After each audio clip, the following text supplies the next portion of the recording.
পূর্ব বর্ধমানের রায়না 1 নম্বর ব্লক, সেদিকে নজর রাখি। সেখানেও গ্রেফতার করা হয়েছে এক তৃণমূল নেতাকে। প্রাক্তন তৃণমূল সভাপতি গ্রেফতার। কি অভিযোগ? মহিলাকে আগ্নেয়াস্ত্র দেখিয়ে হুমকির অভিযোগ, তোলাবাজির অভিযোগ।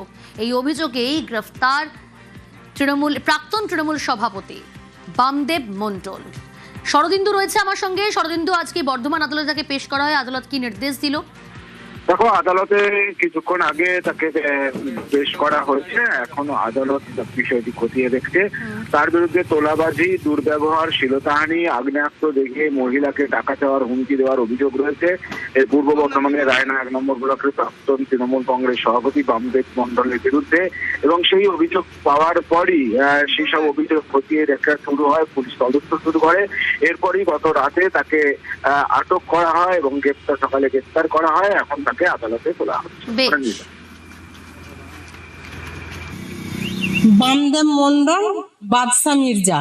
তো আমাকে শ্লীলতাহানি করে বা আমার শাড়ি খুলে নেয় শরীর থেকে, আর ব্লেড দিয়ে আমার পিঠ ও বুক চিরে দেয়।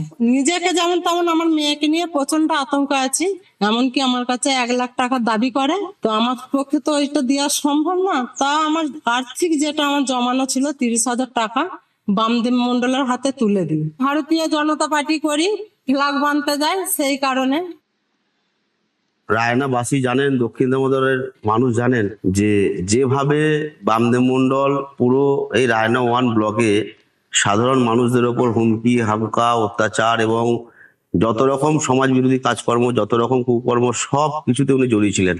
এবং আর্থিক তজরূপ, প্রশাসনের কাজকর্মে কোনো রকম করতে দিত না, সাধারণ মানুষকে সব দিক থেকে অত্যাচার করা। আজকে ওনার পাপের ফল, ওনার কুকর্ম, আজকে ওনাকে গ্রেপ্তার হয়েছে, পুলিশ গ্রেপ্তার করেছে।